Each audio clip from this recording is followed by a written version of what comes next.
بسم الله الرحمن الرحيم. اللهم صل على الصديقة فاطمة الزكية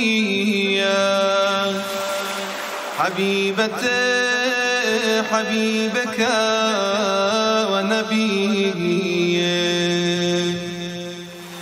وأم أحبائك وأصفيائك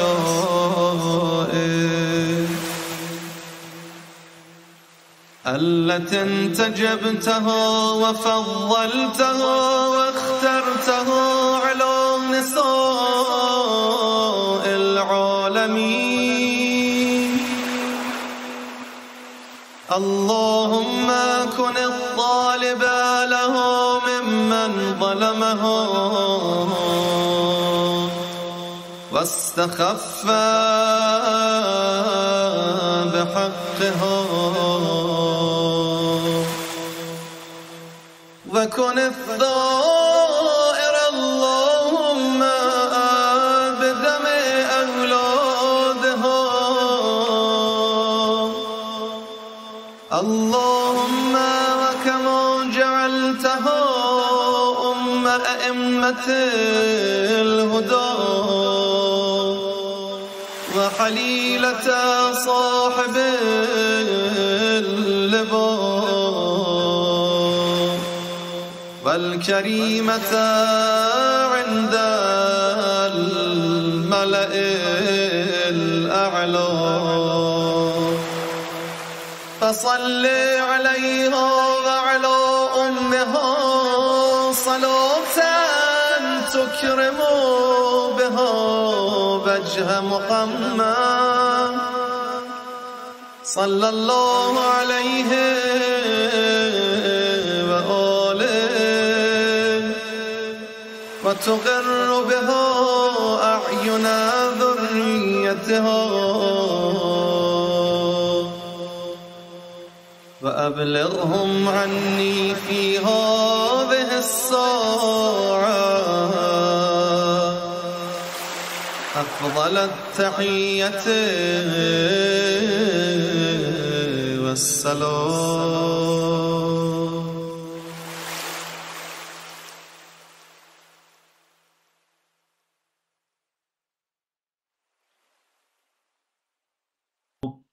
بسم الله الرحمن الرحیم و بهی نستعین انه خیر ناصر و معین. عرض سلام و ادب و احترام دارم محضر همه دوستان عزیز و گرامی.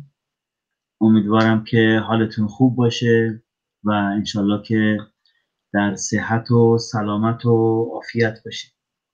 خیلی خوشحالم که توفیق شد امروز خدمت بزرگواران برسیم با ادامه مباحث تاریخ تحلیلی اسلام و انشالله امیدوارم که امروز بتونیم مطالب خوب و مفیدی رو خدمتتون داشته باشیم.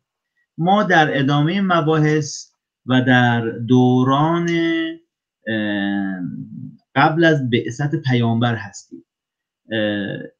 این جلسه رو به عنوان بخش پایانی قبل از بعثت پیامبر انتخاب کردم و طبیعتاً یه بخش مهمی از نکاتی که در ذهن همه ما وجود داره امروز پاسخ داده میشه. من قبل از اینکه شروع کنم به این بخش، سوالاتی که دوستان گرامی توی این 2 هفته پرسیدن و من اینجا همه رو ترجمه کردم، خیلی سریع اگر اجازه بفرمایید خیلی سریع بهشون اشاره کنم و البته خب دوستان دیگه هم زحمت کشیدن و این پاسخ ها رو دادن در گروه، ولی من میخوام خیلی سریع به سوالات اشاره کنم و خیلی وقتمون گرفته نشه. خب سوالی که شده بود این که مگر اینکه جناب ابوطالب به عنوان یک موحد پردهدار کعبه بود، چطور یک پردهدار کعبه از کعبه‌ای که درونش بت بوده محافظت میکرده و به قول خودمون خدمات میداده به بت پرستان؟ خب ببینید، من هفته گذشته ترش عرض کردم که جامعه شبه جزیره و مخصوصا مکه جامعه مشرک بودن، یعنی اینطور نبود که اینها ملحد یا کافر باشن. حالا اینها رو فرقشون یه جلسه حتما در مورد صحبت خواهیم کرد. مشرک به معنی این که اینها در خدایگان شریک قائل می شدن و خدای یگانه در کنار بت‌ها قرار می دادن. لذا تو مکه غالب آدم ها این افراد بودن و خانه کعبه از قدیم الایام محل نگهداری بت بوده. یعنی حالا اینکه چجوری بت شکل گرفت که سرچشمش رو میگن از اون تاجری بود که اهل مکه بود و چون میخواست بره مسافرت یا تجارت یک تکی از سنگ کعبه رو میگیره و با خودش میبرد و در جاهایی که نبود کعبه، یعنی در کنار کعبه نبود، دلش برای کعبه تنگ میشد، میومد و اون سنگ رو به عنوان همون نماد کعبه نگاه میکرد و دلتنگیاش رو به حال برطرف میکرد و کم کم این حالا این سنگ رو به شکل آدم‌ها و محسوسات درست کردن و حالا به هر حال این شکل‌گیری بت پرستی به نقلی این شکلی بوده. پس اینها بت پرست به معنی اینکه فقط بت پرست باشن نبودن، یکتا پرست نبودن. تو مکه فقط حنفا یکتا پرست بودن. لذا خانواده پیامبر و خاندان پیامبر جزو حنفا بودن، یعنی پیروان دین حضرت ابراهیم بودن، یعنی نه مسیحی بودن و نه یهودی بودن خانواده پیامبر، بلکه حنیفن. اینها حنیف بودن، ما کان نصرانیان ولا یهودی یا ما کان یهودیان ولا نصرانیان ولی حنیفا.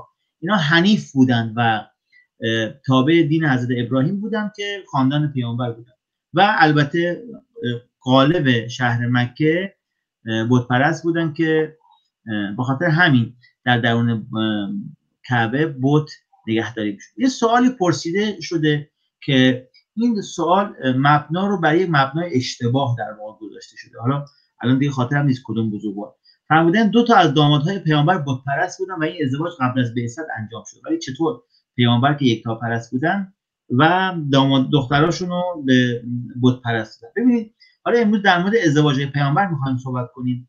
در مورد دختران پیامبر گفتگوهای فراوانی شده، اما از نظر تعداد فرزندان البته اون دختر پیامبر که مورد مناقشه است یکی زینب هست و یکی ام کلثوم، یا بعضیا میگن زینب و رقیه و ام کلثوم، سه تا هستن. اما نکتهش اینه که در این که در واقع اون دو تا از دخترانی که به پیامبر منتسب هستن اینا دختران پیامبر نبودن، بلکه اینها عرضم حضور شما که از فرزندان خواهران حضرت خدیجه بودن. حاله خواهر حضرت خدیجه، این دو تا دختر از فرزندان اونها بودن و لذا اینها جزء فرزندان پیامبر نبودن. ضمن اینکه اینا قبل از بعثت خیلیشون قبل از بعثت فوت کردن. حالا اگر بخوایم دقیق بگیم عرضم حضور شما که پیامبر فقط از حضرت خدیجه بنابر نقل عرضم حضور شما که اهل سنت، بنابر نقل اهل شیعه تشیع، پیامبر سه تا پسر داشت: قاسم، عبدالله و ابراهیم. ابراهیم فرزند ماریه قبطیه بوده و قاسم و عبدالله عرضم حضور شما که از فرزندان پیامبر بودن، از فرزندان از خدیجه بودن که اینها در دوران کودکی پیش از اسلام از دنیا رفتن و عرضم حضور شما که در لذا اینکه تمام پسرهای پیامبر قبل از اسلام از دنیا رفتن. اینکه آصف بن وائل میاد و پیامبر رو میگه ابتر در آیه آخر سوره کوثر، ان شانک هو الابتر، خداوند این آیه رو نسبت به گفته های آصف بن وائل داره میگه. آصف بن وائل که ماجراش رو ما در بحث ازدواج های جاهلی گفتیم که به هر حال چجوری بوده. خب لذا پسرهای پیامبر قبل از اسلام همه از دنیا رفتن، لذا به پیامبر آصف بن وائل میگفت ابتر، یعنی که تو دیگه پسری نداری که نسل تو از طریق پسران ادامه پیدا کنه.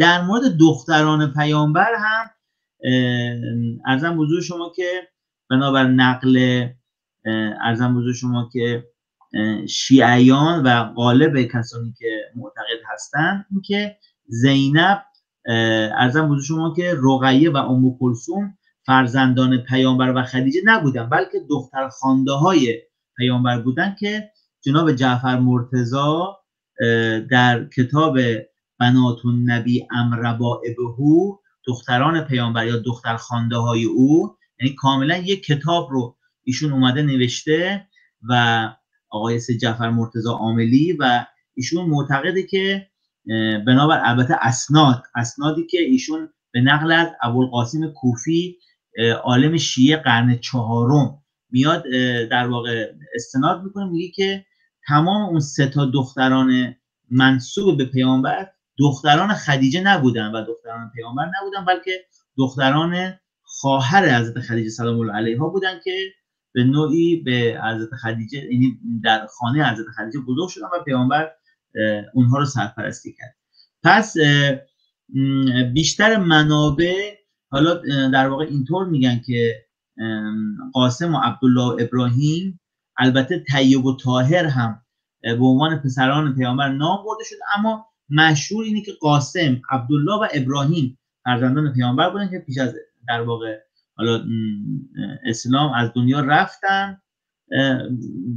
در واقع این کودکان و این پسران، دختران هم فقط حضرت زهرا سلام الله علیها تنها دختر حضرت خدیجه بوده و اون دختران دیگه رو منتسب میکنن به خواهر حضرت خدیجه. و از نظر حالا چینش هم که اونهایی که معتقدن که نه اون دختران پیامبر بود، اینطور میگن اولین فرزند پیامبر قاسم بود، بعد زینب، بعد عبدالله، بعد ام کلثوم، بعد حضرت زهرا سلام الله علیها و بعد رقیه، که این اشتباهه و این ترتیب که بعضا در کتاب‌های تاریخی ذکر شده این ترتیب درستی نیست. خب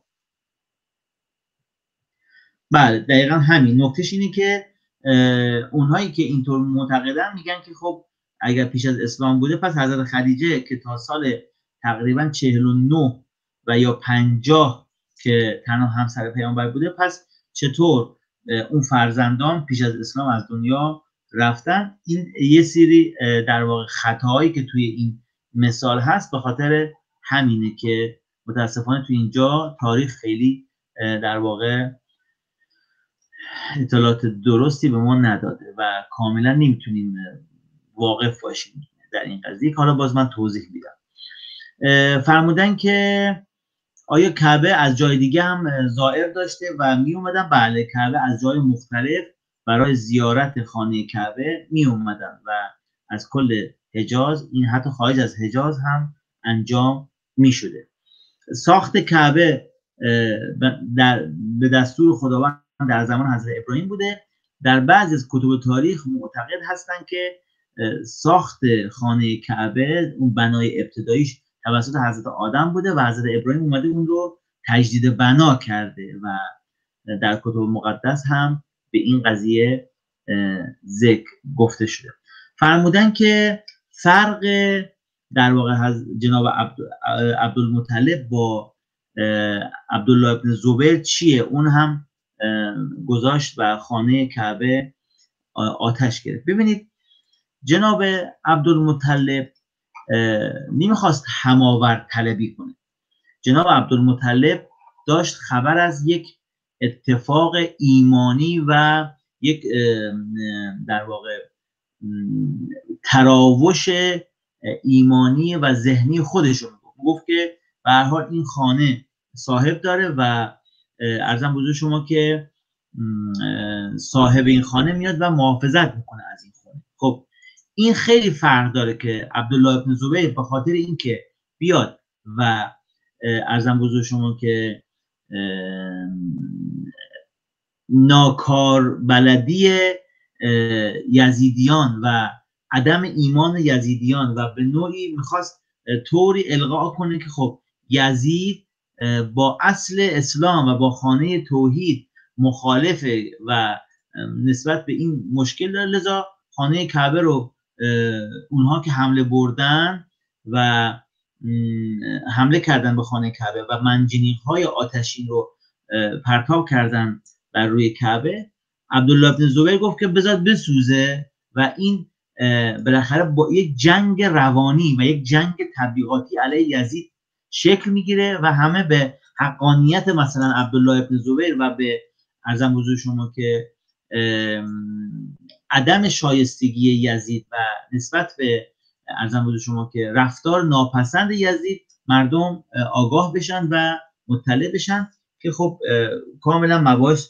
متفاوته و اینها یک نگاه متفاوتی است که نسبت به عرضم حضور شما که رقیب داشتن. عبدالمطلب داشت به رقیب میگفت که خب رقیب که مسلمان نبود، که داشت به اون میگفت که ما حنفا نسبت به الله خودمون چی داریم؟ توکل داریم و ایمان داریم. اما عبدالله ابن زبیر داشت در یک مقابل و در گروه مقابل که مسلمانان دیگه بودن به ظاهر، داشت به اونها میگفت که به هر حال این رفتار شما ضد اسلامه و ضد آموزهای دین اسلامه و شما از دایره اسلام خارج شدین و این کارتون باید یک نمایشی داشته باشه و یک نمودی داشته باشه که دیگران ببینن و متوجه بشن که شما رفتارتون رفتار بسیار غلطه. ما در مورد عبدالله ابن زبیر انشاءالله برسیم به فصل امام علی علیه السلام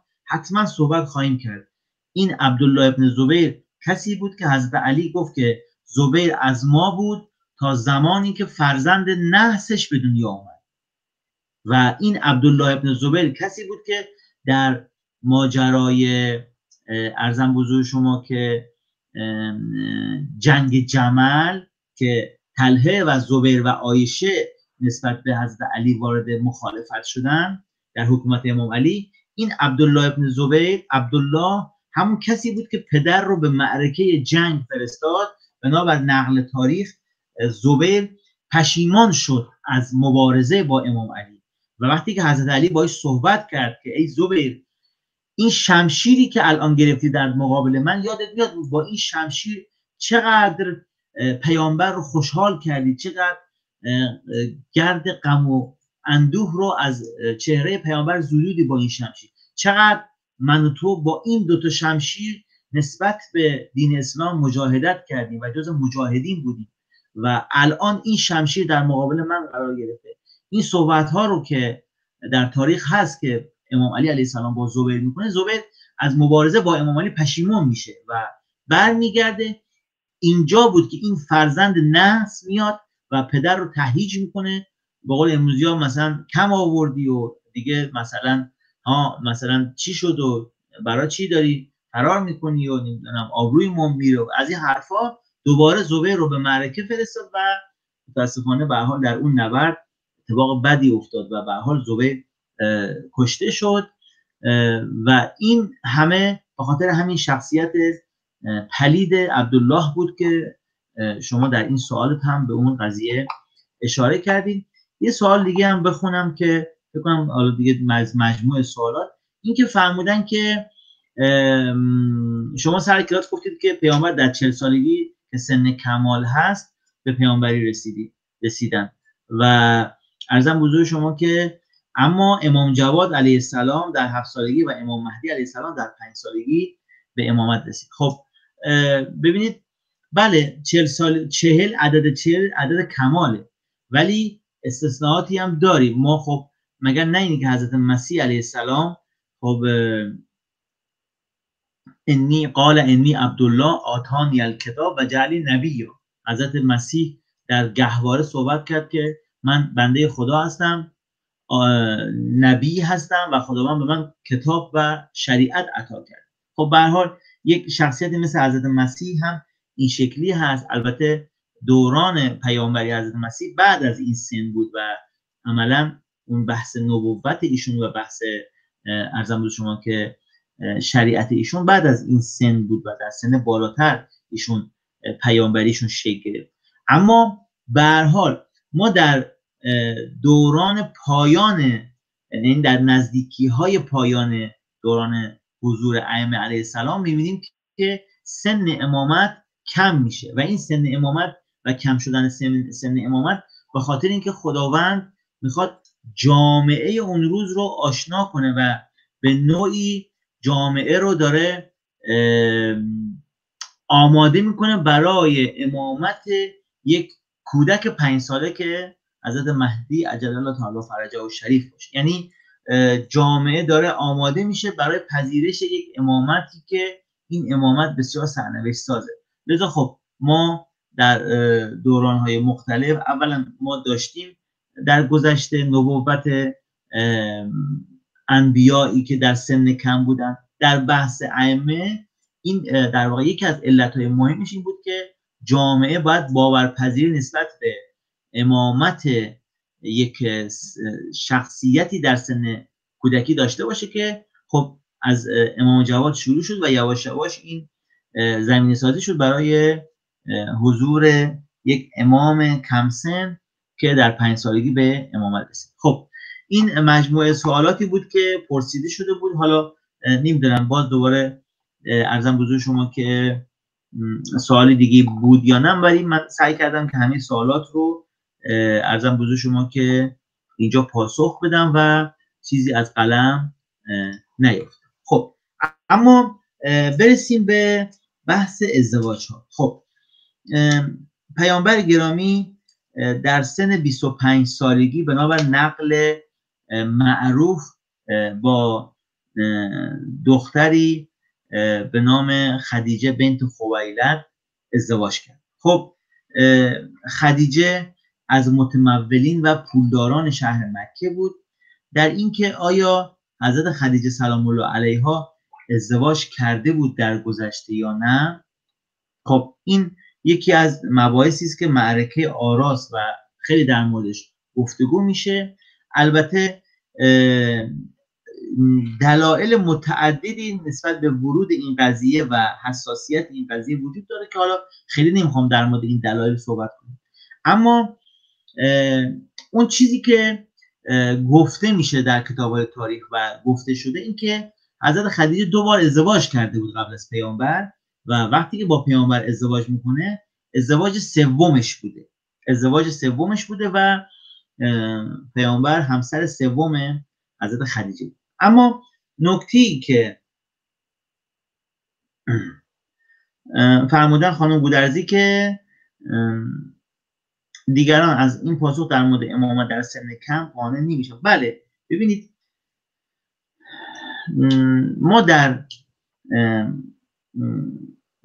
دلایلی که در مورد مباحث اعتقادی و مباحث در واقع دینی گفته میشه خانم گودرزی، نه این نکته، خیلی نکات دیگه هم هست که شاید قانع کننده نباشه. ما وقتی یک جوابی رو یا یک راه حلی رو برای مسئله خداوند ذکر میکنه 2 نگاه درش هست، یکی علت و یکی حکمت. خب علت رو ما انسان ها میفهمیم، یعنی علت معمولا با 2 تا 4 تا عقل و با محاسبات در واقع عقلانی ما علت رو میفهمیم. خب اما حکمت مسائل برامون مشخص نیست. خب حکمت مسائل مشخص نیست. من مثال بزنم خدمتتون. یه وقتی شما فرزندتون از شما یه چیزی طلب میکنه و شما جواب منفی بهش میدید، خب بعد ایشون میگه به چه علتی؟ طبیعتا شما یه علتهایی میارید و ممکنه فرزندتون قانع نشه. خب ممکنه فرزندتون قانع نشه. بله چرا؟ چون شما اون چیزی که شما رو به جواب نرسون هم علت ماجراست و هم حکمت ماجراست. یعنی بله از نگاه عادی حق با فرزندتونه، خب که مثلا میاد به شما میگه مامان بابا من میخوام با دوستم امروز برم مثلا سالن فوتبال بازی کنم، یا میخوام بریم مثلا فلان جا، میخوایم سینما، میخوام. شما یه علت میگی نه. خب چرا میگی نه؟ یعنی از تو میپرسه چرا میگی نه؟ میگه خب نه دیگه، الان من صلاح نمیدونم، مصلحت نیست، یا مثلا نمیشه، مثلا الان دیگه مثلا هوا داره تاریک میشه، یا الان مناسب نیست، هوا سرده. یه علت هایی میارید که شاید اگر اون علت ها موانعش برطرف بشه دیگه نه شما قانع کننده نیست. خب مثلا اینکه خب الان تا بالفرض سینما با کی میخوای بری تنهاست؟ یه خب اشکال نداره، اگر علت نه تو اینه، من زنگ میزنم دوستم باباش یا مامانش بیاد دنبال منم بیاد. خب این علت شما با این اتفاق و با این راه حل دیگه نه شما دیگه توجیهی نداره. خب نه شما توجیه نداره. خب اما نه شما فقط در واقع علت این قضیه نیست، بلکه یه حکمتی پشتشه. یه وقتایی شما قلباً نمیخواید، یا یک مصلحت هایی پشت این ماجرا هست که نمیتونید به فرزندتون اثبات کنید که الان مناسب نیست، وقت رفتن برای این کار و انجام این کار نیست. اون میشه حکمتی که چرا؟ چون شما به خاطر ولایتی که بر فرزندتون دارید و شناختی که از اوضاع احوالات دارید و اون ممکنه عقلش قد نده، شما یه نه محکم میگید که این نه شما یه بخشیش علته، یه بخشیش حکمتی است که شما به خاطر اون اشراف ولایی که بر فرزندتون دارید این نه رو محکم میگید، یا آره رو محکم میگید. حالا برعکسش هم هست. خیلی از مسائل وحیانی و مباحث غیبی و آنچه را که در نظام توحیدی اومده، خداوند یه علت داره و یه حکمت داره. خب به هر حال یکی از صفات خداوند حکیم بودن ایشون. یعنی چی؟ یعنی که خداوند مجموعه رفتارها رو در نظر میگیره و اون مجموعه رفتارها ممکنه بخشیش علتی باشه، بخشش حکمی باشه. خب من یه مثال دیگه بزنم. ببینید این که شما در ماه مبارک رمضان اگر یک مسافتی رو از منزل خودتون و محل اسکان خودتون فاصله گرفتید، باید نمازتون رو در واقع شکسته بخونید. حالا در غیر ماه مبارک رمضان و روزتون عملا دیگه چی میشه؟ روزتون دیگه باطل میشه و میتونید افطار کنید. خب علت این که مسافر نمازش شکسته است و روزش رو بعداً باید قضا کنه، علتش اینه که به هر حال یه تعداد کیلومتری از منطقه سکونت خودش فاصله گرفته و اینکه آدم تو محل زندگی نباشه به هر حال ممکنه یه سری مشکلات باشه و لذا نمازش مثلا ممکنه حالا در اون شرایط نتونه کامل ادا کنه یا روزش رو نتونه نگه داره. خب بعد اینجا میگیم چی؟ اینجا میایم عصری انگاری میکنیم، یعنی قرآن رو مطابق با یک عصر نزول تو ذهنتون و ذهنمون منسجمش میکنیم. میگیم خب مثلا اون زمانی که خداوند این احکام رو نازل کرده، زمانی بوده که مردم با شتر این ور اون ور میرفتن، هواپیمایی نبوده، قطاری نبوده، ماشین نبوده و لذا میگیم خب این قاعده مال اون زمان بوده، یعنی بدترین کاری داریم انجام میدیم، یعنی عصری انگاری میکنیم، یعنی قرآن رو میاریم تاریخی مندیش میکنیم، میگیم قرآن مال همون تاریخه، مال همون عصره، که این بدترین برداشت از قرآنه. یعنی عصری انگاری قرآن بدترین قرائتی میتونه باشه از قرآن که ما بیاییم یک دین رو و یک کتاب به این با عظمت رو بیاییم چیکار کنیم؟ یک جفایی در حقش کنیم، بگیم این قرآن و این کتاب فقط منحصر به عصر نبوی هست و خداوند برای اینکه اون آدم‌ها رو از ظلمت بیاره بیرون، این قرآن رو برای اونا نازل کرده، لذا اونا با شتر این ور اون ور میرفتن. خب خداوند گفته که شما روزه نگیرید اگر مسافر بودین، این کنتم مرضا او علی سفرین، مثلا یه وقت دیگه بگیرید. خب یه وقت دیگه روزه رو بگیرید یا نماز رو بخونید. خب این بدترین نگاه و بدترین قرائت به در واقع قرآن. خب چی میگیم؟ میگیم ممکنه علت نماز شکسته و روزه نرسیده ممکنه یه علتش دوری از وطن باشه، اما این حکمش یه حکمتی هم داره، این قاعده یه حکمتی هم داره که این حکمت رو گاهی اوقات ما با این عقل انسانی خودمون متوجه میشیم در طول تاریخ، در طول زندگی بشر، گاهی اوقات متوجه نمیشیم. لذا حالا من خیلی سعی کردم خلاصه بگم این فضا رو و این مفهوم علی و حکمی بودن قواعد در واقع وحیانی. خیلی از چیزها علتهاش رو ما میفهمیم ولی حکمتهاش رو متوجه نمیشیم. مثلا اینکه خب چرا خداوند یک امامی رو بر مردم عرضه کرد که این امام 5 ساله بود یا 7 ساله بود و با علتهای شایع بین مردم نمیسازه. خب یکی از جوابش همینه که ما همه رو میخوایم با علتهای مادی و انسانی بسنجیم. این علتها فقط دلیل تمام نیستن بلکه حکمتهایی هستن که وجود داره.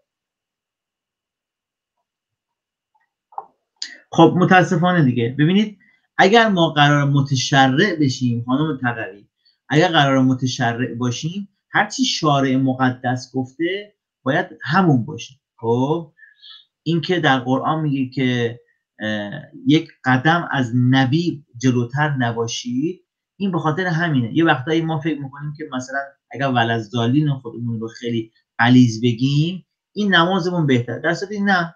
شما ولذالین یا آدم بالاخره عرب زبان ببینید چجوری نماز میخونه ولذالین میگه، خب طبیعتا ما هم همینطوری بکنیم دیگه، لازم نیست که خیلی بکشیم. در نه اهل سنت نسبت به تقصیر یعنی قصر نماز قواعدشون با ما متفاوته. خواهش میکنم. خب و بله فقه اهل سنت، البته اونها 4 تا فقه دارن، حنفی، مالکی، حنبلی و شافعی. اونها متفاوته. ما یه فقه داریم و فقهمون یک پارچه است، ولی در اهل سنت 4 تا فقه وجود داره که هر کدوم نسبت به دیگری متفاوته. خب برگردیم به نکته خودمون. من میخوام امشب یک کتابی رو براتون معرفی کنم که الان جلوم بازه و این کتاب جزء کتاب‌های با ارزشی که نویسنده اون رحمت الله علیه که 2 سال پیش به رحمت خدا رفتن واقعا زحمت کشیدن و اومدن از منابع شیعی خب مطالب رو جمع کردن، دیتا رو جمع کردن و یک کتاب ارزشمندی رو نوشتن که خیلی هم در واقع ایشون زحمت کشیدن. خب میدونید دیگه عمده ارزم بزرگ شما که سیره نبی گرامی اسلام و زندگی پیامبر گرامی اسلام صلوات الله علیه رو ابن هشام در واقع از سیرت النبی ابن هشام هست که ارزم بزرگ شما که اکثرا به اون استناد میدن و رفتارها و سیره نبوی رو از اون کتاب استخراج میکنن. مرحوم علامه سید جعفر مرتضی عاملی اومدن و کتابی رو نوشتن به نام الصحیح من سیرت نبی الاعظم. این کتاب در 10 جلد نوشته شد و البته ترجمه شد. کتابی که الان من خدمتتون معرفی میکنم و نشون میدم، این کتاب البته ترجمهش هم شد، عربیش هم سلیس و روان است، خیلی سخت نیست. علامه سید جعفر مرتضی عاملی به هر حال ساکن لبنان بودن. از سیرت النبی، بله از صحیح من سیرت النبی، علامه سید جعفر مرتضی که واقعا زحمت کشیدن، خدا رحمتشون کنه. ایشون 2 سال پیش به رحمت خدا رفتن و از دانشمندان قرن خودمون بودن و از مورخین قرن خودمون بودن. تو این خیلی نکات جالبی وقتی که بحث میکنه، مخصوصا ارزم بزرگ شما که در جلد اول در یه فصل کاملی ایشون در مورد ازدواج حضرت خدیجه سلام الله علیها میاد و صحبت میکنه و بحث میکنه. من میخوام یه نکته رو از در واقع کتاب ایشون بخونم. ارزم بزرگ شما که ایشون استناد میکنه و نکته جالبی میگه. یه نکته این که سن حضرت خدیجه عرضم حضور شما که از 25 سال تا 46 سال در کتاب تاریخ گفته شده و کاملا در موردش صحبت شده. 28 سال گفتن، 30 سال، 35 سال، 40، 44، 45 و 46. اما نکته‌ای که ایشون جالبه میاد در مورد بحث ازدواج‌های قبلی حضرت خدیجه سلام الله علیها میگه. باز اینجا بهتون نشون میدم که ایشون بحث ازدواج‌های قبلی حضرت خدیجه رو نشون میده. میگه که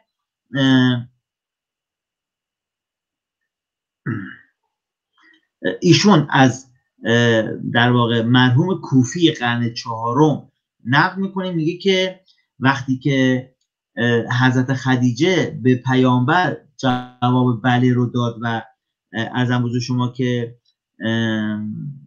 اوکی داد به قول امروزیا و قبول کرد که ازدواج کنه، که البته خود حضرت خدیجه درخواست ازدواج کرد، میگه اشراف و امرای قریش، مرحوم سید جعفر مرتضی عاملی از در واقع کتاب ابوالقاسم کوفی داره نقل میکنه، میگه که اشراف و امرای قریش اومدن به خدیجه گفتن که در واقع زنان قریش اومدن به خدیجه گفتن که چطور اشراف و امرای قریش از تو خواستگاری کردند ولی تو با احدی از اونان ازدواج نکردی، اما با محمد که یتیم ابو طالب بود، فقیر و بیمال بود، یعنی پول نداشت و ثروتی نداشت، ازدواج کرد. خب این یعنی چی؟ این یعنی بالاخره نشانه است که اینو در واقع مورخ ما در قرن 4 داره نقل میکنه که یعنی این که حضرت خدیجه سلام الله علیها تا موقع ازدواج نکرده بود تا زمانی که با پیامبر ازدواج کرد، ولی در واقع وقتی که با پیامبر ازدواج کردن همه زنان صداشون در آمد که مثلا دختر خانم تو این همه خواستگار داشتی، این همه پولدارا و امرا و بزرگان مکه خواستگار تو بودن و طالب تو بودن، تو به اونها نگفتی و رفتی با یک پسر فقیر ازدواج کردی. این نشانه اینه که حضرت خدیجه سلام الله علیها قبل از پیامبر عرضم بزرگ شما که ازدواجی نکرده بود و اون دخترانی که به حضرت خدیجه نسبت میدن از ازدواجهای قبلی، اینها فرزندان حاله بودن، در واقع خواهران حضرت خدیجه. خب پیامبر در سن 25 سالگی با حضرت خدیجه سلام الله علیها ازدواج کرد و تا در سال 9 بعثت که عام الحزن معروف شد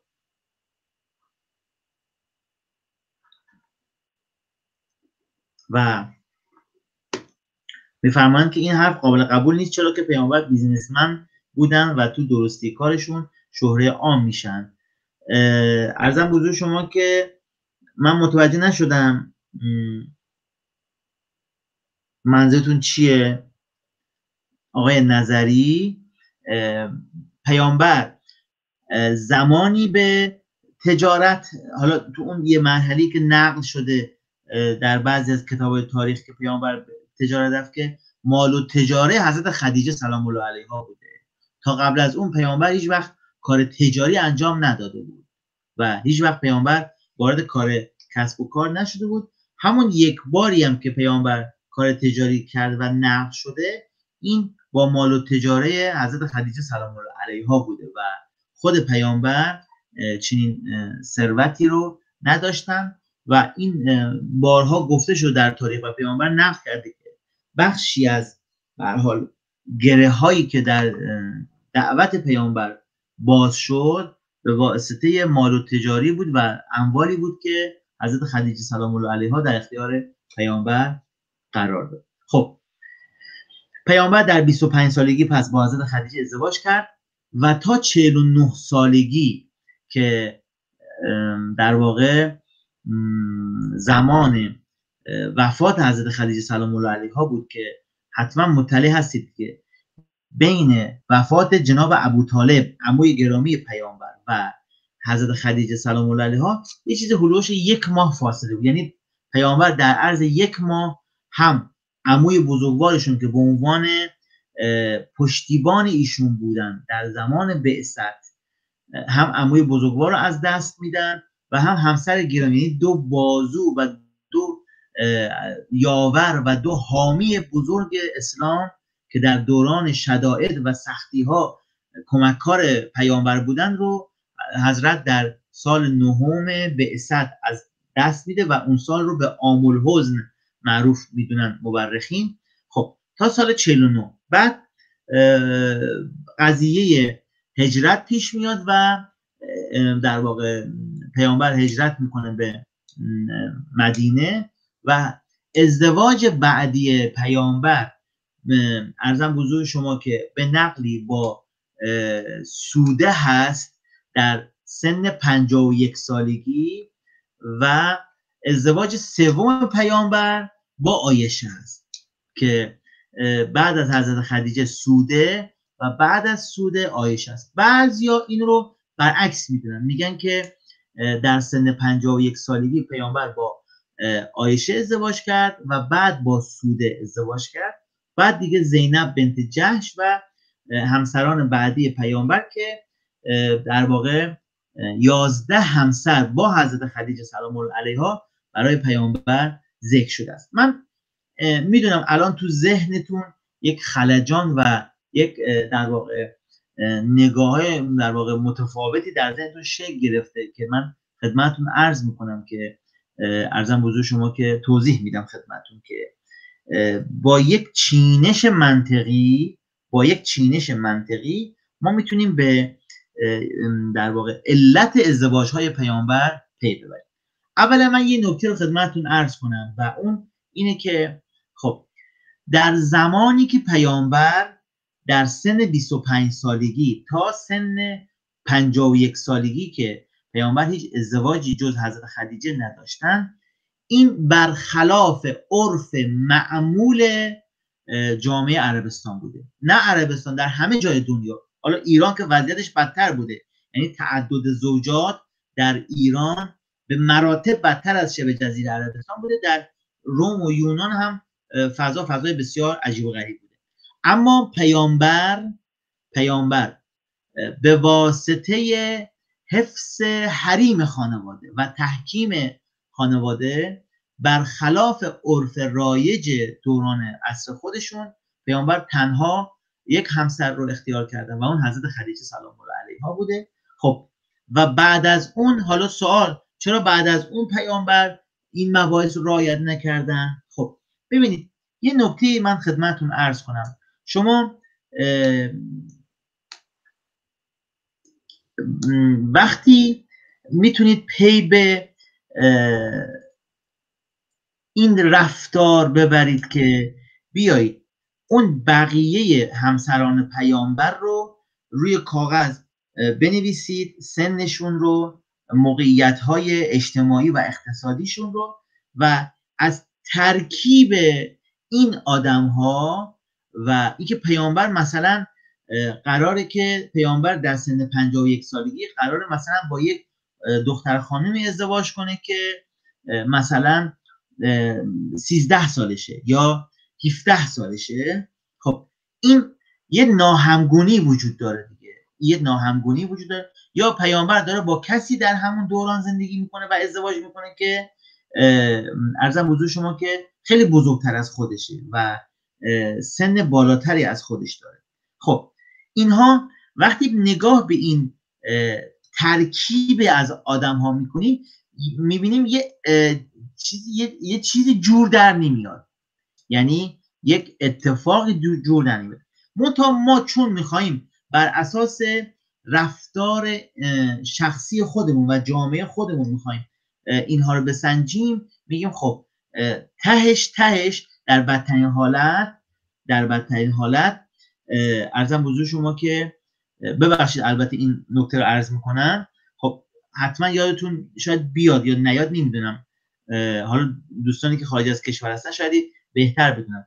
ما در سال 2011 یک کانادایی اومد یه فیلمی رو درست کرد که اصلا من توصیه نمی کنم که اصلا عرضم بزرگ شما که پیگیر این ماجرا بشید، ولی یه فیلمی ساخته شد که این فیلم پیامبر رو به عنوان یک انسان نعوذ بالله شهوتران، هوسباز و عرضم بزرگ شما که به دنبال همسران متعدد و به دنبال ارضای مسائل جنسی خودش داشت. یعنی شما اون فیلم رو اگر پیامبر رو، یعنی کاراکتر پیامبر و شخصیت پیامبر از اون فیلم جدا می‌کردید، یه فیلم مستحجن بود. یعنی یه فیلم مستحجن رو گرفتن چسبوندن به شخصیت گرامی پیامبر و عرضم بزرگ شما که شد حالا پیامبر و همسرانش. خب کار به این ندارم، میخوام بگم این در بدترین حالت، در متفاوت ترین حالت. من یه مدل از ازدواج‌های پیامبر رو خدمتتون میگم و شما خودتون بقیه موارد رو میتونید با همین مدل عرضم حضور شما که قیاس کنید. شاید این مدل رو شما، یعنی این ازدواج رو شما شنیدید. یکی از ازدواج‌های پیامبر با دختر عمه خودشون بوده، زینب بنت جحش. خب زینب بنت جحش. خب خوب دقت کنید، چون یه مقدمی باید قبلش بگم، به مقدمه من خوب دقت کنید و بعد عرضم بزرگ شما که متوجه میشید. خب شما اگر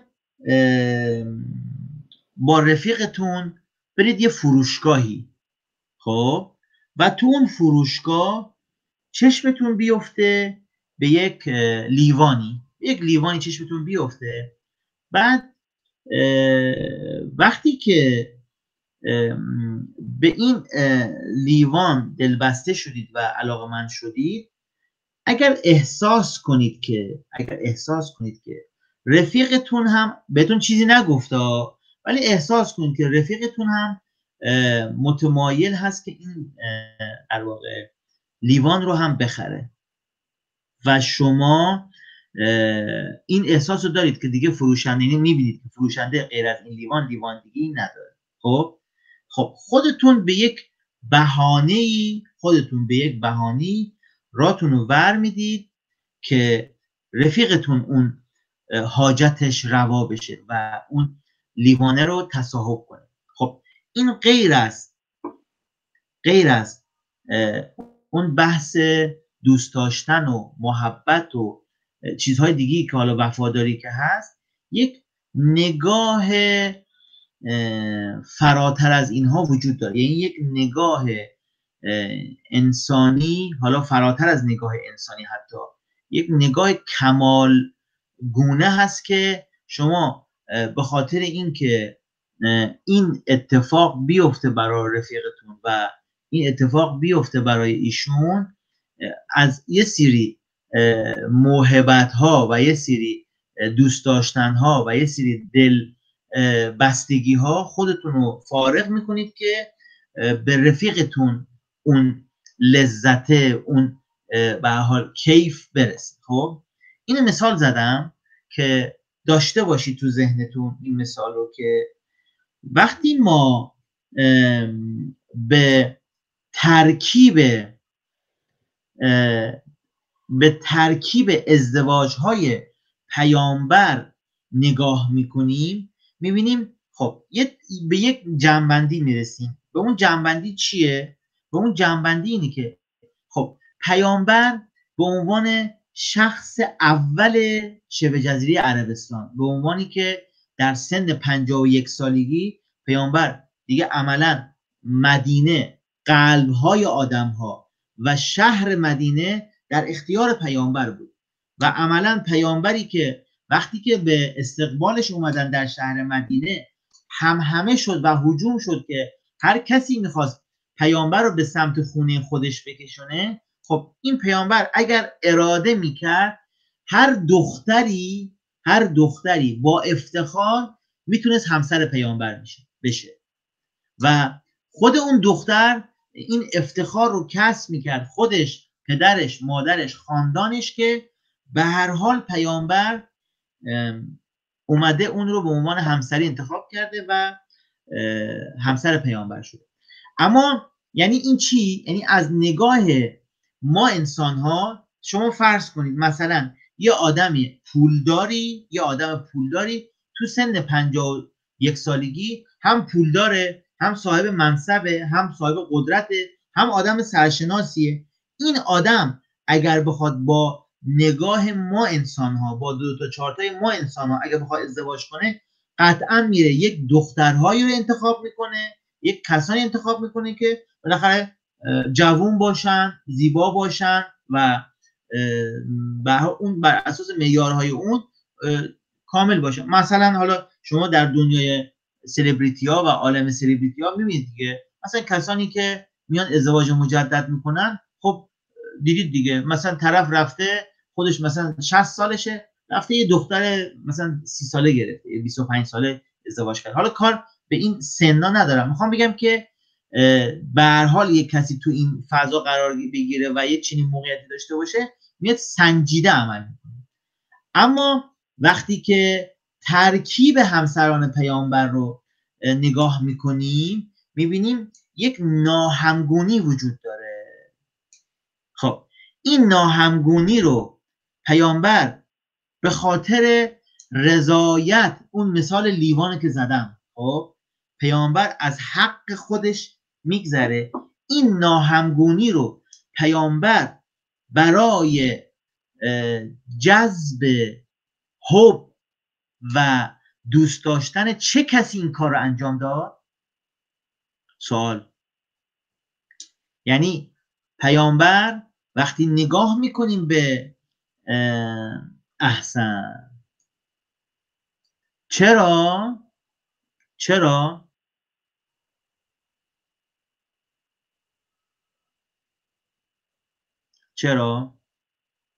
خب من یه مثالشون میگم، الان خانم حبیبی هم اشاره کردن، من یه مثالشون میگم خب که چه اتفاقی افتاد. خب ببینید خوب به این ماجرای تاریخی دقت کنید.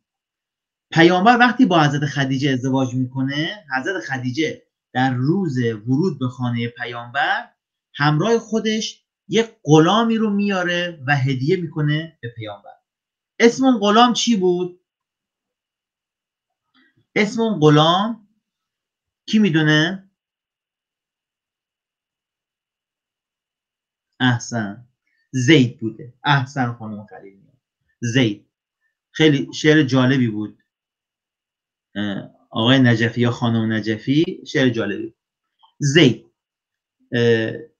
عرضم حضور شما که حضرت خدیجه زید رو میاره و هدیه میکنه به پیامبر به عنوان کادو و پیشکش. خب زید غلام بود. پیامبر به زید میگه که خب زید یه جوانی بود، جوان که نگیم، یک در واقع سن حالا بالاتر از سن طفولیت بود، بعضی میگن 8 ساله بود، بعضی میگن 10 ساله بود، بعضی میگن 12 ساله بود، تو این سن بود. خب خانم نجفی عذرخواهی میکنم. خب پیامبر زید رو آزاد میکنه. خوب دقت کنید، پیامبر زید رو آزاد میکنه، میگه زید آزادی، یا اگر دوست داری برگرد به خانه خودت، اگرم عرضم شما دوست داری میتونی در خانه ما باشی. خب زید به هر حال رفتار پیامبر و زندگی پیامبر، سیره پیامبر رو به هر حال از قبل دیده بود و آوازه پیامبر رو شنیده بود، ترجیح میده که در خانه پیامبر باشه. لذا وقتی که حضرت از غار حرا برگشت یا غار حرا برگشت، تو خانه خدیجه 3 نفر بودن. خب یک حضرت خدیجه سلام الله علیها، 2 امام علی علیه السلام، یعنی جزء خانواده پیامبر بودن که حالا میگم حضرت علی اینجا چیکار میکرد گفته بودم قبلا، و زید ابن حارثه. خب زید تو خانه پیامبر میمونه. خب من یه سوال، همتون کمک کنید.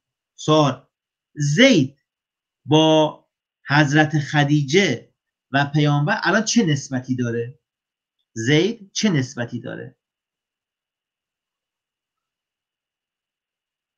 زید چه نسبتی داره؟ فرزند خوانده هست. چجوری فرزند خوانده میشه؟ فرزند خوانده همینطور رایجی که اصطلاحا میگن یا نه فرزند خوانده واقعی؟ خب اینو داشته باشید تا اینجا. یه پرانتز میخوام باز کنم، خوب دقت کنید، یه پرانتز میخوام باز کنم، بریم داخل این پرانتز ببینیم نسبت‌های محرمیت در بین ماها و در دین اسلام چه نسبتیه. ما 3 نسبت محرمیت داریم، یعنی همین الان که من و شما داریم با هم دیگه صحبت میکنیم اکثر ما 3 نسبت محرمیت داریم. 1 نسبی، 2 سببی، 3 رضایی با عین. نسبی یعنی چی؟ نسبی یعنی اینکه من با مادر، خواهر، یعنی با جنس مخالفم، عمه، خاله، مادر بزرگ به بالا، عمه، همینطور تا خاله، مادر بزرگ، مادر بزرگ همینطور میره.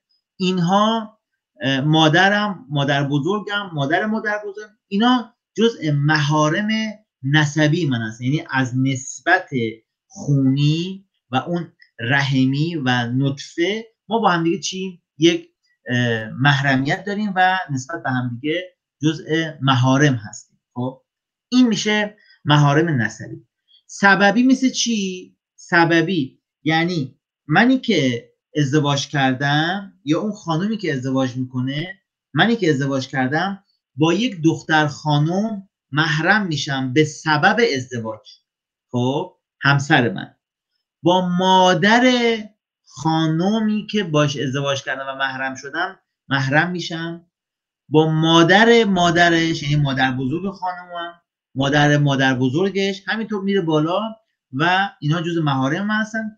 خانوم منم با پدر بنده و با پدر بنده همینطور عرضم بزرگ شما که محرم میشه با پدر بزرگ و همینطور میره تا آخر. اینا میشن محارم سببی به سبب ازدواج.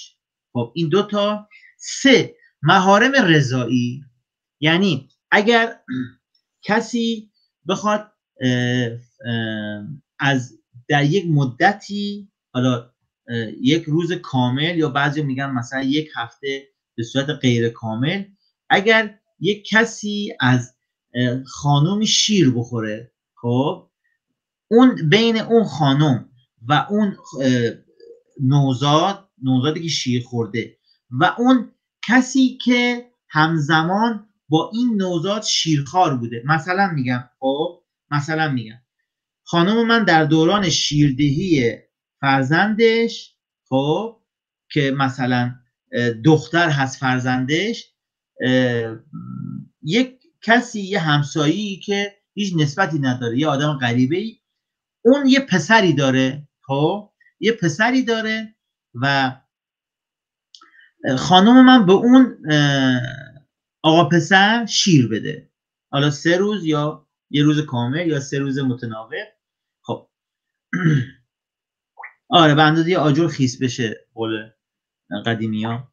و یا اون خانم به دختر من شیر بده، فرق نداره هر کدوم از این انجام بشه، بین دختر من و اون آقا پسر نوزاد محرمیت ایجاد میشه و به مادراشون، اینا میشن خواهر برادر رضایی یا مادر رضایی که خب ما در مورد عرضم بزرگ شما که پیامبر صلوات الله علیه همین مورد داشتیم، یعنی حلیمه سعدیه وقتی پیامبر رو به دایگی قبول کرد، این در واقع خودش دختر داشت و لذا پیامبر یه خواهر رضایی داره. خب پیامبر یه خواهر رضایی داره. کی اسم خواهر رضایی پیامبر رو میدونه؟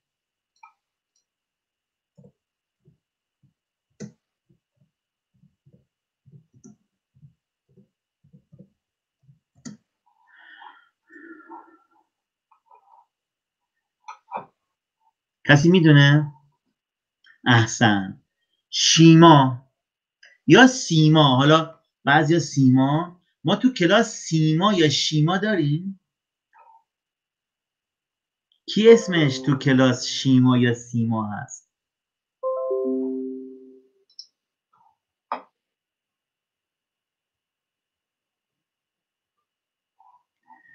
داریم نداریم؟ خب اسم خواهر رضایی پیامبر یعنی دختر حلیمه سعدی شیما بوده یا شیما، اینطور در واقع. سلامت باشید. شیما یا شیما، نگاه نکردم آقای سبحانی. شیما حالا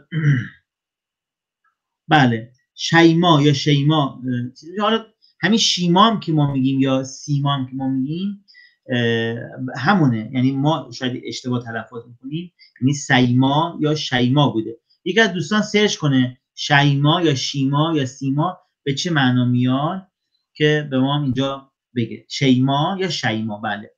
خب پس این هم نسبت سوم. حالا پرانتز بسته سوال، زید با حضرت خدیجه سلام الله علیها و پیامبر، حالا زید که پسر بوده با پیامبر احتیاج نداشته محرم بشه، زید چه نسبت در واقع این سه تا نسبت داشته؟ هیچ کدام. نه نسبی، نه سببی و نه رضایی. خب ممنونم. به معنی مادر روح خورشید و در زبان آمریکایی اسم غیر رایج برای مادر است. شیما در زبان کردی به معنی دخترانه است. شیما نام خواهر رضای پیامبر است. این نام در تمام معنی با خود و نام خوش آهنگ برای نامیدن. بله. خب پس زید هیچ نسبتی نداشت. خب حالا هنوز اصل ماجرا شروع نشده. خوب دقت کنید، داریم میریم به سمت اون علته. خب زید تو خانه پیامبر بزرگ میشه، زندگی میکنه و میرسه به سن ازدواج. خب پیامبر میره خواستگاری کی؟ خواستگاری دختر عمش کی؟ زینب بنت جحش. خب میرن عروس با داماد صحبت میکنن، بالاخره به توافق میرسن. پیامبر دختر عمه خودش رو برای زید خواستگاری میکنه و اینا با هم دیگه ازدواج میکنن. در فرهنگ عصر جاهلی چون یک کسی مثل زید که تو خانه پیامبر این شکلی بزرگ شده و البته هیچ نسبت اون سگانه نداره، میگفتن فرزند خوانده، مثل چیزی که الان ما میگیم، یعنی به عنوان فرزند واقعی میگفتن. یعنی بعضا میگفتن زید ابن محمد، در صورتی که فرزند بودن علاوه بر اون بحث خونی یک بار حقوقی داره. خب نمیتونه مثل این میمونه که مثلا بابای شما یه دفعه تو سن 60 سالگی بگه خب بچهای عزیز من 3 تا پسر دیگه هم دارم، ازدواج هم نکردم، ازدواج مجرد نکردم ولی 3 تا پسر دارم. خب چی جوری؟ آره دوست داشتم اینا رو به عنوان مثلا فرزندی، خب ارث و میراث و مباحث حقوقی و نفقه اینا همه بالاخره تحت تاثیر قرار میگیره. خب زید با زینب ازدواج میکنه در فضای عصر جاهلی و فضای حاکم در اون دوران، و بر اساس اون نظریه الان زینب کی پیامبر میشه؟ به من بگید. اونایی که میگفتن زید ابن محمد یعنی زید پسر محمده، نمیگفتن پسر خوانده ها، میگفتن کسی مثل زید که تو خانه پیامبر بزرگ شده اصلا پسر خوانده نیست، فرزند خوانده نیست، فرزند واقعیه. الان با این تفاسیر زینب که دختر عمه پیامبر بود که نامحرم بود، الان بر اساس اون نگاه میشد چی؟ میشد عروس پیامبر. عروس هم بر پدر شوهر چیه؟ عروس هم بر پیامبر محرم میشه دیگه. خب چه اتفاقی ایجاد میشد؟ به اون 3 دسته محارم که تقریبا تو همه ادیان و مذاهب ثابت بوده، یعنی نسبی، سببی و رضایی، تو اکثر ادیان و مذاهب این 3 دسته اضافه هست، وجود داره. خب تو فضای عصر جاهلی یه دسته دیگه و یه گروه دیگه اضافه می شدن. یعنی چی؟ یعنی اگر یه پسری یا یه دختری شما چنین وضعیت تو خونه نگهداری میشه فرزنده. خب این میشه دسته چهارم و گروه چهارم. حالا مثلا یه وقتی دیگه یه مدت دیگه یه گروه اضافه میشه و همینطور داره چی میشه و داره اضافه میشه. خب چه اتفاقی افتاد؟ هنوز به اصل ماجرا باز هنوز نرسیدیم. خب زید و زینب با هم دیگه ازدواج میکنن، زندگی میکنن، چند سالی میگذره، بینشون اختلاف به وجود میاد. خب پیامبر خیلی تلاش کرد که این اختلاف رو از بین ببره، اما متاسفانه اینها از همدیگه جدا شدن. زید و زینب به هر حال بعد از کلی تلاش‌های پیامبر و اطرافیان اینا با همدیگه نساختن و طلاق گرفتن، جدا شدن. خب اینجا میگن چی؟ میگن پسر پیامبر از عروسش جدا شد. خدا باید یک هیمنه پوشالی و یک قاعده اشتباه رو بشکنه و یک قاعده نامربوط رو از بین ببره. چجوری؟ خب اگر بر اساس اون رفتار زینب عروس پیامبر بود، میدونید دیگه عروس و داماد بعد از طلاق و جدایی محرم ابدی هست. یعنی دوماد به مادر خانم محرم ابدیه، حتی اگر عروس و دوماد با هم دیگه طلاق بگیرن، از هم دیگه جدا بشن، عروس هم نسبت به پدر شوهر محرم ابدیه. حتی اگر زن و شوهر از هم دیگه جدا بشن، مادر خانم و پدر شوهر برای این دوتا تا آخر عمر محرم ابدی. خب اینجا خداوند باید بیاد یه قاعدی رو عوض کنه و اون چیه؟ این که پیامبری که همه فکر میکنن که الان زینب عروسشه باید بیاد این قاعده رو عوض کنه و کسی نمیتونه جز پیامبر. چرا؟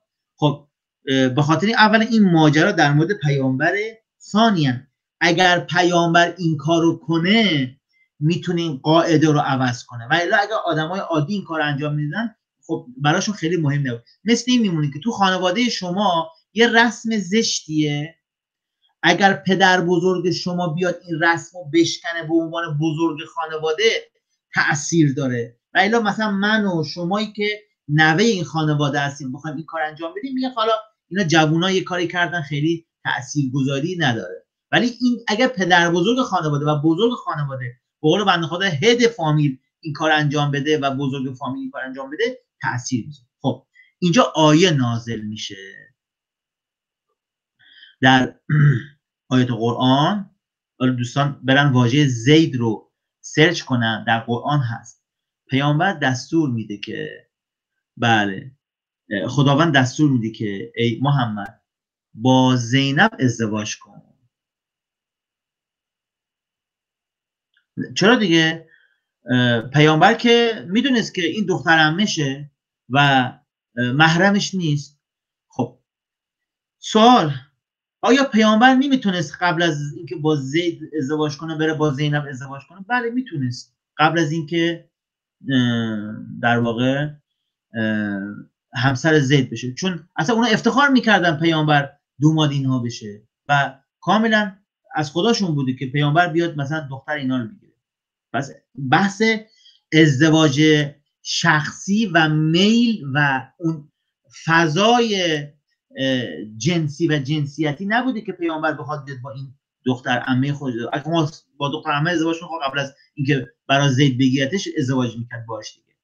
خداوند دستور میده، آیه 37 سوره احزاب. ممنونم که رفتی زحمت کشیدید. پیامبر دستور میده به خاطر اینکه این قاعده بشکنه شما برو با زینب ازدواج کن. این یعنی چی؟ من برم با عروسم؟ غلطه، عروست نیست که، اصلا زید پسرت نبود که الان همسرش بشه عروس تو. و از تقول للذی انعم الله علیه و انعمت علیه امسک علیک زوجک واتق الله و تخفی فی نفسک ما الله مبدیه و تخشی الناس. ببینید باز بحث ترسیدن از حرف مردم اینجا پیش میاد. خب و مردم چی میگن؟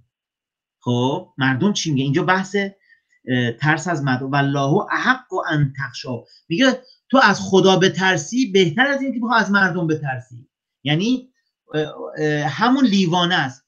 پیامبر برای اینکه یک عادت زشت اجتماعی و یک رفتار زشت اجتماعی و غلط اجتماعی شکل بگیره، این مثلا تهمت رو به جان دل میخره و خداوند میگه تو از در واقع خدا سزاورتر از اینه که ازش بترسی و از مردم نترسی. فلما قضا زید منها، بعد اینجا ماجرای زید مطرح میشه که پیامبر میاد و با زینب ازدواج میکنه که بگه ای مردم، زینب اصلا عروس من نبوده که من بخواد محرم من باشه و من الان دارم با محرمم ازدواج میکنم، چنین چیزی نبوده. خب این یه ماجرا. یکی از اون 10 ازدواج های بعد از حضرت خدیجه سلام الله علیها این بوده. خب در بقیه مواردم همه ازدواج های پیامبر یک دستور الهی و یک مصلحت الهی بوده در اون جامعه‌ای که عرض کردم ازدواج ها همه بر اساس شیعیت زن بوده، یعنی زن رو میگرفتن برای به هر حال اون غرایز جنسی خودشون. ولی پیامبر از ترکیب همسرانش میتونیم بفهمیم که پیامبر همه ازدواج های بعد از حضرت خدیجه بر اساس مصلحتی بوده که خب شکل گرفته. چه ازدواج با سوده، چه ازدواج با عایشه، چه ازدواج با ماری قبطیه، چه ازدواج های دیگه که یه جای پیامبر میاد با دختر ابو سفیان ازدواج میکنه. خب دختر ابو سفیان در واقع کسی بوده که میاد برخلاف نظر مشرکان و پدر که رئیس مشرکان بوده، میاد مسلمان میشه و هجرت میکنه، میره کجا؟ میره حبشه. خب اونجا همسرش به مشرک میشه و از دین اسلام خارج میشه و دختر بزرگترین سردار مکه و بزرگ مشرکان اونجا در کشور غریب به خاطر دین اسلام و به خاطر لبیک به دین پیامبر اونجا بی همسر میمونه. خب کف در واقع ایشون کیه؟ یعنی پیامبر میتونست به اصحاب و یاران بگه، ولی خب این مصلحت نبود، لذا پیامبر دستور میده که من با ایشون ازدواج میکنم. بعد جالبه ظاهرا 6 سال یا 5 سال اسم پیامبر به عنوان همسر بر روی در واقع ایشون بوده و به خاطر چی؟ به خاطر اینکه حفظ کنه ابهت ایشون. بالاخره دختر یک بزرگی در شبه جزیره عربستان و این به خاطر اسلام و به خاطر دین اسلام فداکاری کرده، رفته و هجرت کرده، از خانواده خودش طرد شده و اونجا هم همسرش رهاش کرده. لذا پیامبر میاد و با ایشون ازدواج میکنه و یکی از ازدواج‌های پیامبر باز ایشون هستن که خب ما در تاریخ داریم. حالا من بخوام همسران پیامبر رو نام ببرم: حضرت خدیجه سلام الله علیها، بعد سوده، بعد عایشه، بعد زینب، بعد حفصه، بعد هند، باز در واقع شخصیت به نام زینب. البته این زینب در واقع هفتم، همین زینب دختر جحش، دختر عمه پیامبر. اون زینب قبلی دختر حذیمه بوده که همسایه قبلی ایشون شهید میشه و به هر حال پیامبر میاد و ایشون رو. ام حبیبه دختر ابو سفیان بوده که همین ماجراش الان خدمتتون گفتم. جویریه، میمونه، صفیه، اینها همه در واقع همسران پیامبر بودن که در واقع 11 همسر پیامبر، البته اینجا بله 11 همسر پیامبر بودن که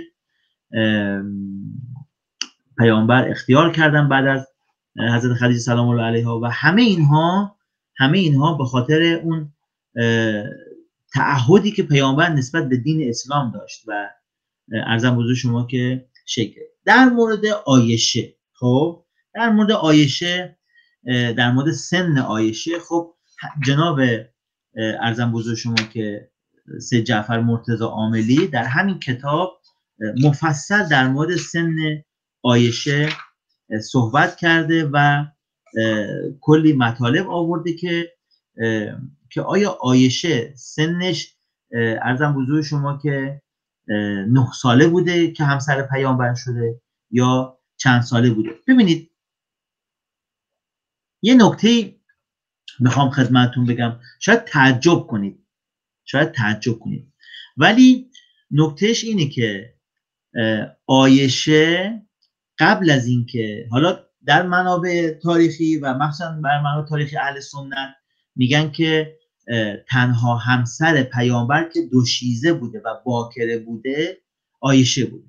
اما نکته‌ای که سید جعفر مرتضی در همین کتاب الصحیح خودش میاره خیلی نکته قابل تأملی است و اونی که سید جعفر مرتضی میگه که عایشه قبل از اینکه با پیامبر ازدواج کنه یه همسر دیگه‌ای داشته و از اون همسرش جدا میشه و بعدها خب عایشه دختر ابوبکر بوده. یکی از همسران پیامبر، حفصه اگر اشتباه نکنم، دختر عمر بوده و عرضم حضور شما که از نگاه ما خب چرا پیامبر دختر دو شخصیتی رو گرفته که بعدها براش درد سرساز شده، این برای دین اسلام و اون بحث خلاف. اولا اینکه خب زمانی پیامبر با این دوتا در واقع دختران ازدواج کرد که اصلا بحث خلافت و سقیفه و اینا که مطرح نبود، اینا بعد از وفات پیامبر. دوما ببینید حالا ایشالا میرسیم به بحث لیلة المبیت که 2-3-4 هفته پیش همون شبی که ما کلاس داشتیم شب لیلة المبیت بود. شما در مورد لیلة المبیت یکی از مسائلی که میگن چرا خلیفه دوم در غار ثور همراه پیامبر بوده، لا تحزن یا صاحبی، در واقع یا صاحبی یه چنین تعبیری هست تو قرآن، لا تحزن ان الله معنا. خب این آیه میگن در مورد اون شب نازل شده. چرا پیامبر ابوبکر رو با خودش برد و چرا پیامبر از میان همه دختران در واقع مکه با این در واقع، ببینید پیمان خویشاوندی یکی از مهمترین پیمانهایی بود که باعث میشد که گسست اجتماعی رو از بین ببره. همین الان هم همین شکلیه، یعنی من نمیخوام تشبیه کنم. شما ببینید حتی در زمان مثلا شاهان قاجار و بعد از شاهان قاجار طرف میومد میرفت مثلا با یه دختری از قوم لور ازدواج میکرد. چرا؟ به خاطر اینکه قوم لور رو حفظ کنه، بگم که چی؟ بگن شاه دوماد ماست، خب و لذا ما نسبت به شاه مهربانتر باشیم، یعنی این گستره فامیلی و خویشاوندی رو میخواست زیاد کنه. خب یکی از علتهایی که پیامبر با دختران این دو شخصیت ازدواج کرد بحث حفظ اون حریم اسلام بود. یعنی نگاه پیامبر یک نگاه بالاتر و والاتر بود. پیامبر برای اون دینی که زحمت کشیده شد و توسط مسلمانان حفظ شد، پیامبر به فکر حفظ اون دین بود. لذا خب این ازدواج شکله. در مورد سن خدیجه، بعضی میگن 9 ساله بود وارد خانه پیامبر شد، بعضی میگن تو 9 سالگی پیامبر اینو عهد کرد، تو 13 سالگی وارد خانه پیامبر شد. اما عرضم حضور شما که بله یه بنده خدایی هم قدیما میگفت که به هر حال فلانی رأیش بالاست چون داماد فلان جاست. اما اون چیزی که در مورد عایشه دارم عرض میکنم، بله اون چیزی که در مورد عایشه ذکر شده در منابع سید جعفر مرتضی هم به اون اشاره میکنه، سن ورود عایشه به خانه پیامبر بالای 14 سالگی بوده، یعنی بیش از 13 و 14 بوده. این که حالا به نام پیامبر این رو گذاشته بودن کنار و گفته بودن که این قرار همسر پیامبر بشه، بنابر نقل مورخین، خیلی از مورخین میگن عایشه بعد از 13 سالگی وارد خانه پیامبر شده که بر اساس سن عایشه و هجرت پیامبر و سن پیامبر که تو 52 سالگی پیامبر ازدواج میکنه با عایشه بعد از سوده، یعنی همسر سوم که عایشه، حدود 13 و بالاتر از 13 ذکر میکنن، ضمنی که عرض کردم سید جعفر مرتضی معتقده که عایشه قبل از اینکه همسر پیامبر بشه همسر دیگه‌ای داشته و در واقع جدا میشه. بعضی از منابع اهل سنت این نظر رو دارن و این سن رو میگن و بعضیا نه، میگن که عایشه 9 ساله بوده. حتی میگن قبل از سن بلوغ عایشه به عنوان همسر پیامبر انتخاب شده و بعد از این بلافاصله که به سن 9 سالگی رسیده عایشه وارد خانه پیامبر شده. البته این نکته رو هم در نظر داشته باشید دیگه، بحث سن نه فقط عایشه، ما در مورد عرضم بزرگ شما که دختران خیلی در ایران مرسوم بوده که دختران بین 9 تا 10 سالگی ازدواج کنن. یعنی ما حالا من یک متنی رو از اوستا و کتاب‌های حالا مربوط به زرتشتیان دارم که تو اون میاد سوال میکنه، میگه که اگر دختر ما که در سن 9 سالگی ازدواج کرده مثلا تو سن فلان اگر بخواد مثلا طلاق بگیره چی میشه؟ بعد اونجا آمده در مورد صحبت کرده که ما دختر رو شوهر نمیدیم، اگر بخواد طلاق بگیره و با کسی دیگه ازدواج کنه خونش حلاله. یه چنین تعبیری حالا میخواد داشته باشه که عرضم بشه. اون چیزی که بر اساس منابع تاریخی و سن این اشخاص میتونیم داشته باشیم این که عایشه بعد از 13 سالگی وارد خانه پیامبر شده و 9 سال و 10 سال و قبل از 9 سال اینا خیلی نمیتونه از نظر سن و عدد نزدیک به این قضیه باشه. خب پس آخرین جمله من و آخرین عرض من این که وقتی ما به ترکیب، خب حالا شما حساب کنید یک انسان 52 ساله مثل پیامبر که دغدغه دین اسلامو داره، دغدغه گسترش دین اسلامو داره و این همه داره خون دل میخوره برای دین اسلام، خب این بله اگر یه نگاه مادی و انسانی داشته باشیم، یه نگاه جنسی داشته باشیم، میگیم خب یه آدم 52 ساله رفته یه دختر 13 ساله رو گرفته. اما اگر یه نگاه غیر این ماجرا رو داشته باشیم طبیعتاً نباید همگون باشه. یعنی یک انسان 52 ساله با یک دختر 13-14 ساله بعد تو جایگاه پیامبر طبیعتاً نمیشه همگون باشه و ازدواج بنابراین میل شخصی باشه. قطعاً یک حکمت‌های پشتش بودی که به هر حال شأن پیامبر ما که رحمتاً للعالمین، پیامبری که این همه عزت داد به جامعه و جامعه مسلمین، این پیامبر اگر بخوایم نعوذ بالله تصور کنیم که به دنبال رفع حوایج مادی خودش و نعوذ بالله به دنبال هوا و هوس بوده، قطعاً این نگاه صحیح و توصیف صحیح از پیامبر نیست. پیامبری که به هر حال این همه خداوند در موردش صحبت میکنه و جایگاه رفیع و والایی رو برای ایشون در نظر گرفته، این پیامبر رو اگر بخوایم در مقیاسهای مادی خودمون و در این نگاه مادی خودمون اگر بخوایم بسنجیم قطعاً ظلم و جفا کردیم به خودمون، به مایی که مؤمن به این پیامبر هستیم، به مایی که خودمون رو وفادار و شیعه و پیرو این پیامبر میدونیم. خب این در واقع جفای به خودمون است که بگیم ما مؤمن به یک پیامبری هستیم که به دنبال مسائل جنسی و هوس‌های در واقع مادی بوده نعوذ بالله و این طبیعتاً از رفتار پیامبر نیست.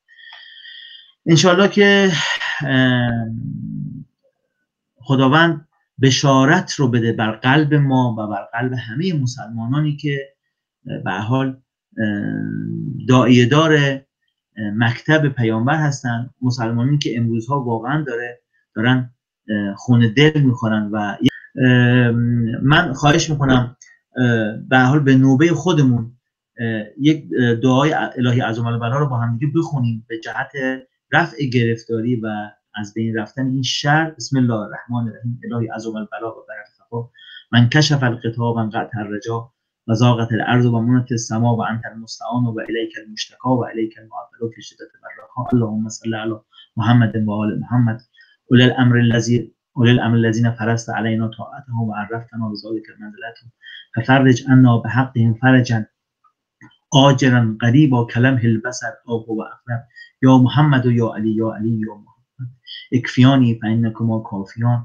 وانصراني فإنكما ناصران يا مولانا يا صاحب الزمان يا مولانا يا صاحب الزمان يا مولانا يا صاحب الزمان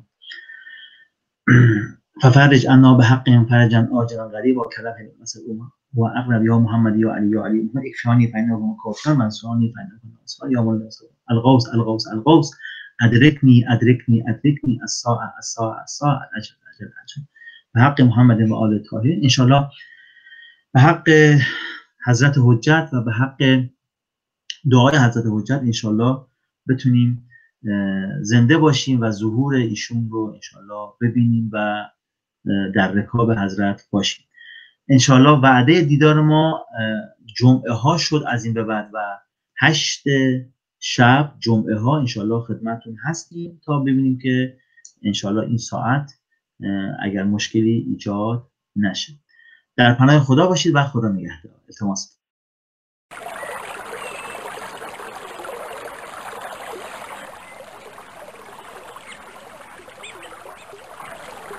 بسم الله الرحمن الرحیم. اللهم كن لوليك الحجة ابن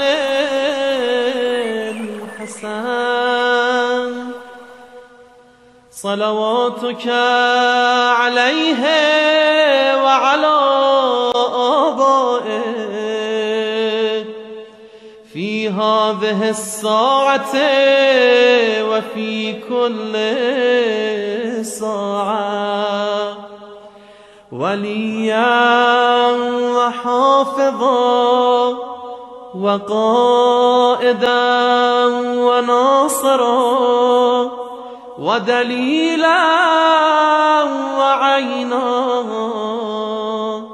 حتى تسكنه أرضك طوعا وتمتعه فيها طويلا.